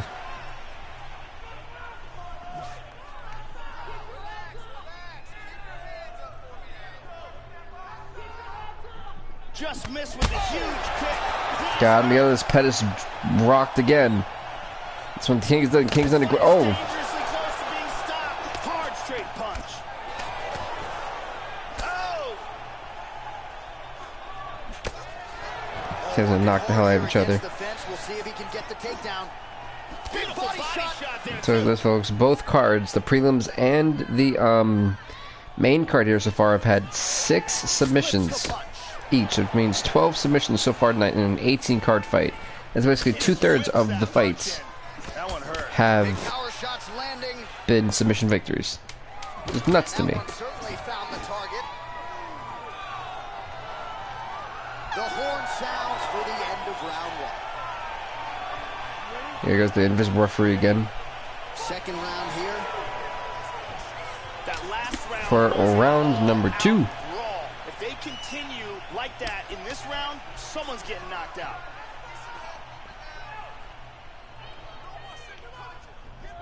Pettis gets caught with that punch.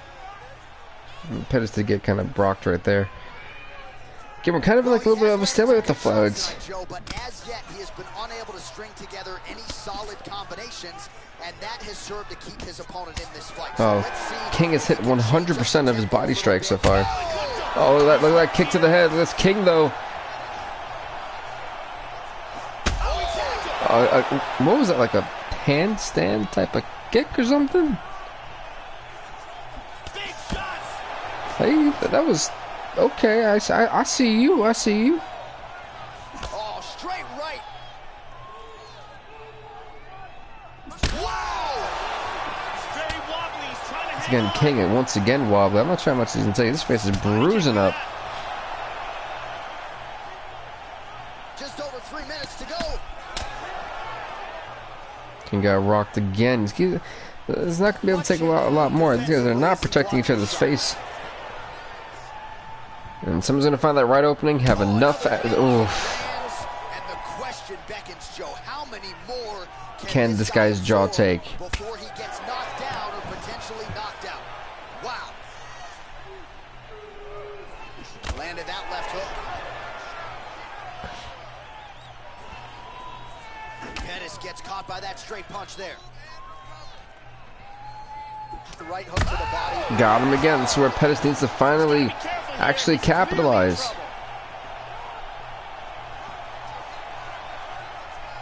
Pettis hasn't done that. He's allowed King to constantly get breathers. It's like he's shook a little bit. Huge block.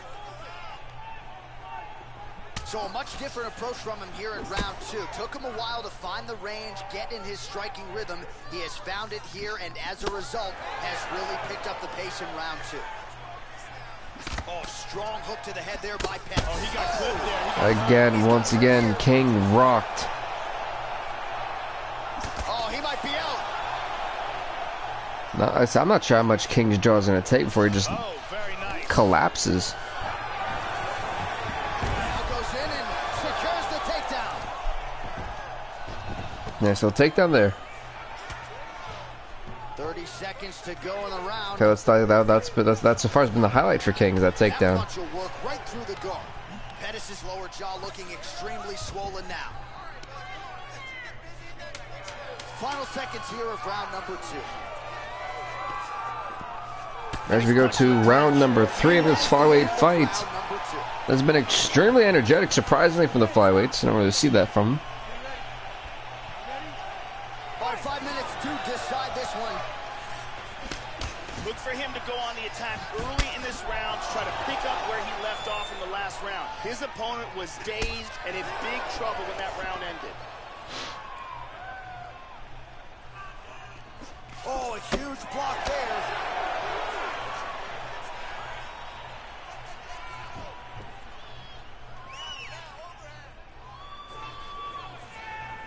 Punches in bunches, and he hasn't really shown any signs of slowing down here tonight. I'm not sure how much more his opponent can take. There's a body shot. There's a King's landed 54 total strikes, but in a fight like this, I don't think King can't have it go to a decision. I guess if it goes to a decision, I've got to give it to Sergio Pettis, correction.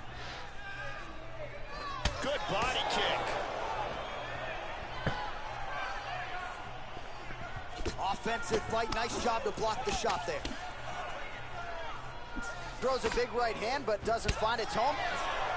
Oh, shot to the body connects there. He hasn't really thrown too many body strikes in I don't know what that was. That was so awkward. He like slid and flew a couple inches. Like, oh, interesting. Yeah, that's why that last body shot that Sergio Pettis hit on King definitely left the mark. He had to adjust, so he had to adjust his stance after that one. Oh, huge block. Tries a big hook to the head, but misses.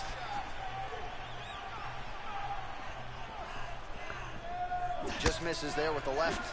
Oh, so these two guys have really just gone to war, and much respect to them for what they've been able, for what they've put out tonight. My goodness, there's a shot. Well, that left hand has been there at times, not on that attempt.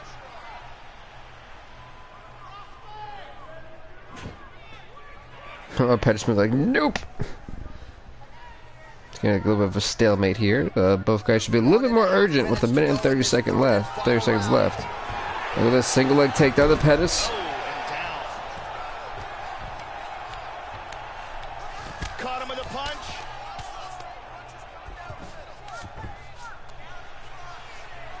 Let's know what is the On the ground.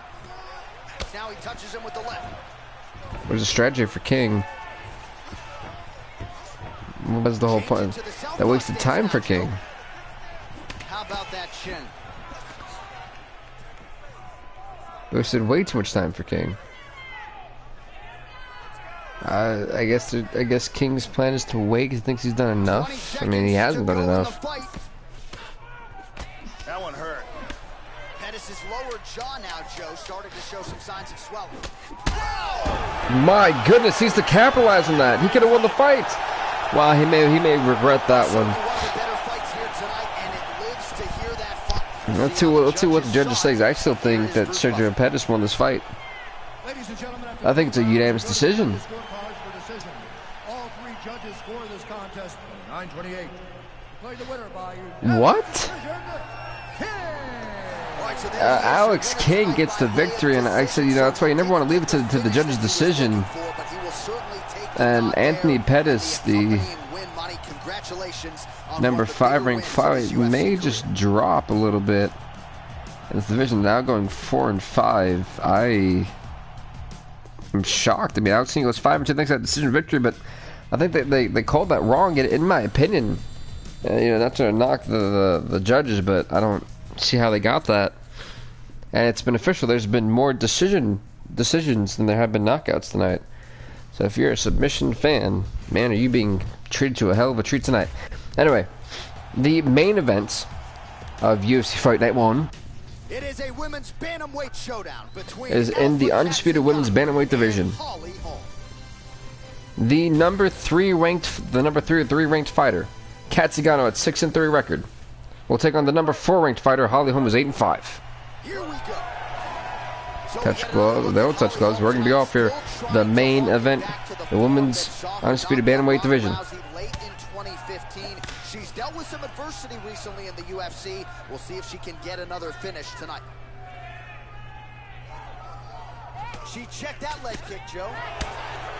All right, first round is My God, she kicked right in the face. Find her range with those vaunted, powerful overhand punches. Obviously, it's a big part of her repertoire, and more often than not in the UFC, even when opponents have known it has been coming, they have been unable to stop it. Oh, that kick is good by Zingano. They both of them kind of having a stalemate. Look at this. Kat Zingano for the single leg takedown.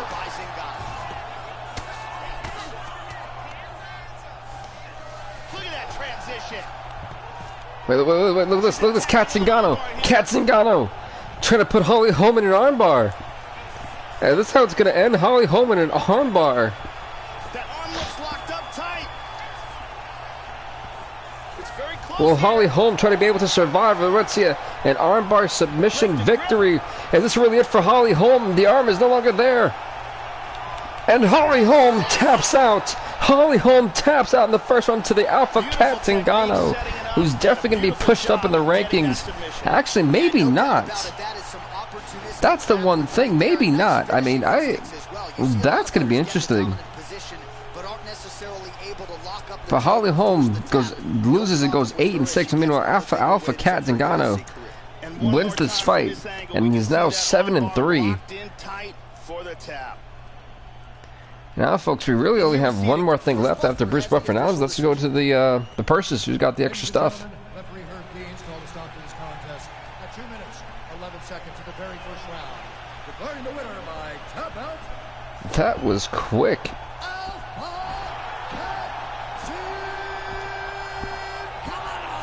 Congrats to Alpha Kat Zingano winning the main event here tonight at Fight Night. Wow. She gets it done by submission here tonight. She told us during Fight Week, Joe, I got to keep the judges out of it. She certainly did just that. Now all that's left to do is to celebrate with her coaches and her training partners. She had a lot of friends and family in the building here tonight. And wait, look at that. Wow. Put on a show for them and this was a crazy fight night. Congratulations. I mean, honestly, this was nuts. Well, in my opinion, at least. Let's go on to the purses, folks. What you guys want to see? We're about to get them. So last thing we got for you in this stream. Alright, so fight of the night went to Chris Holdred and Sean O'Malley. Performance of the night KO, of course, the only knock we had. Was going to be Machida and Blachowicz. And then the portside submission with the Eddie Alvarez and Green. All right, I can actually deal with that. We had 13 submissions, folks, on the main card and in the prelims combined. Insane. We had more decisions. We had 3 decision victories, and we only had 2 knockouts. What in the world happened? I have no idea. But anyway, folks, with that being said, please do leave a like, leave a comment, subscribe to BVTV. We'll see you next time. Stay off the hook.